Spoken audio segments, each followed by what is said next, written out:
Après avoir écouté cette vidéo, tu vas comprendre en fait pourquoi la majorité des gens disent en fait que la bourse c'est du loto, investir à la bourse, faire du trading c'est du loto, c'est du jumbo, c'est du tiercé, alors que ce n'est pas le cas.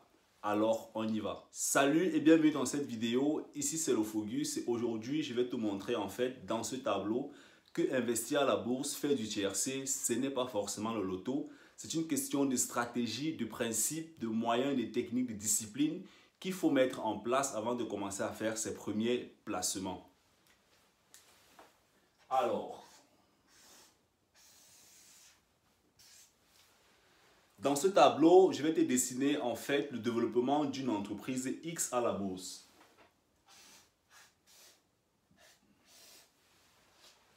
Alors, ce graphique représente par exemple la croissance d'une entreprise à la bourse. Supposons que c'est une entreprise appelée entreprise Gombo par exemple. Alors ici, nous avons l'axe de développement des prix de l'entreprise. Et de ce côté, on a le développement avec le temps.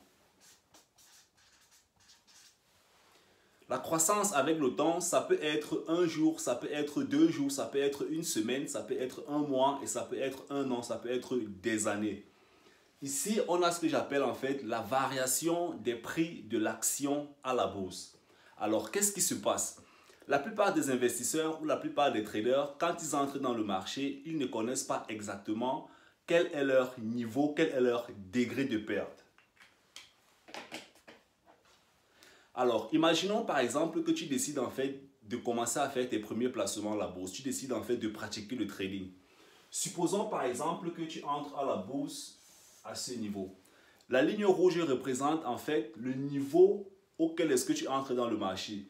Supposons par exemple que tu entres dans le marché et que le prix de l'action soit par exemple de 15 euros. Alors si tu entres dans le marché et que le prix de l'action c'est 15 euros, tu as bien sûr pour objectif que le prix de l'action augmente, ça passe par exemple à 25, 50, 30 euros. Alors, si le prix de l'action augmente et atteigne par exemple 50 euros, ça veut dire qu'on aura une différence en fait de 25 euros. Donc, si tu achètes à 15 euros et que le prix de l'action passe à 50 euros, alors tu auras gagné par exemple 20 euros. Alors, mais si le prix de l'action ne passe pas à 50 euros, ça veut dire que toi, en tant qu'investisseur, tu dois être capable de pouvoir déterminer quel est ton niveau de perte. Alors, ça veut dire quoi? Avant d'entrer dans le marché, tu dois être capable de pouvoir déterminer combien d'argent tu es prêt à perdre dans tes 15 euros. Ce qui fait que tu vas déterminer de façon automatique. Ça veut dire que toi-même, en tant qu'investisseur, en tant que trader, tu vas dire en fait que sur mes 15 euros, si le prix de l'action ne continue pas à évoluer, alors j'aimerais perdre par exemple 5 euros. Ça veut dire que à ce niveau, tu vas mettre ton niveau. Ça veut dire qu'à ce niveau où il y a la ligne verte, en fait, tu vas positionner automatiquement ton niveau de perte. C'est ce qu'on appelle en fait le risque.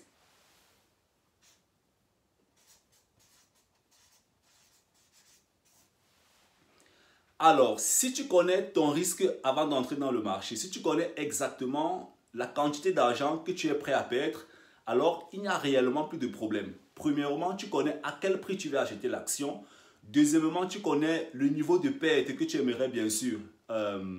Deuxièmement, tu connais exactement le niveau de perte que tu es prêt à accepter. Et troisièmement, si l'action continue à évoluer, bien sûr, tu peux prendre tes gains. Alors, une autre technique en fait que la plupart des traders pratiquent, que moi aussi j'utilise en fait, c'est si le prix de l'action évolue, alors tu peux aussi ajuster ton risque. Ça veut dire quoi? Ça veut dire que au lieu de mettre par exemple ton risque ici à 10 euros, tu vas augmenter ton risque en fait par exemple à 40 euros là. Ça veut dire que si à 40 euros, le prix de l'action chute et descend en dessous de 40 euros, tu vas bien sûr prendre 15 euros moins 40 euros, ça va te faire la somme de 25 euros. Ça veut dire que si le prix de l'action atteint 40 euros et que tu décides en fait de sortir du marché ou bien l'action tombe, alors tu vas bien sûr sortir du marché avec des gains de 20 euros. C'est la raison pour laquelle la plupart des gens disent en fait que la bourse c'est le tiercé. Pourquoi? Parce qu'ils ne savent pas exactement combien est-ce qu'ils sont prêts à perdre avant d'entrer dans le marché. Ils ne savent pas exactement quel est leur niveau de risque. Ils ne savent pas exactement combien est-ce que je suis prêt à perdre si le cours de l'action ne continue plus à évoluer dans le sens en fait où je me suis, dans le sens en fait où j'ai fait mon analyse. Alors, je me résume. Ici, on a le prix de l'action. Là, on a la variation temporaire de l'action. Et ici, on aura par exemple la courbe en fait de croissance d'une action X ou Y. Premièrement, tu détermines toi-même en tant qu'investisseur, en tant que trader, tu détermines à quel niveau est-ce que tu aimerais entrer dans le marché. Troisièmement, tu détermines aussi toi-même quel est le niveau de perte en fait que tu es prêt à accepter pour ne pas perdre tout ton capital. C'est la raison pour laquelle les gens disent en fait que la bourse c'est du Chelsea. Parce qu'ils ne savent pas en fait quel est le niveau d'argent qu'ils sont prêts à perdre dans le marché. Et quatrièmement, bien sûr, en tant qu'investisseur, tu peux carrément décider si le cours de l'action évolue dans le même sens. Tu peux décider en fait de prendre les gains de 50 €, de 60 €, de 70 €. Le tout dépend de toi en tant que trader, en tant qu'investisseur. Alors, je suis arrivé à la fin de cette vidéo.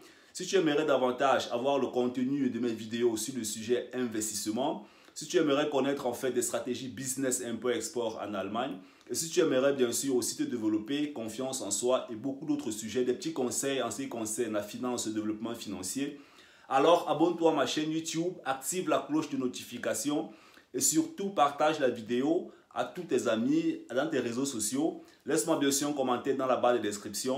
On se voit dans les prochaines vidéos. Bye bye.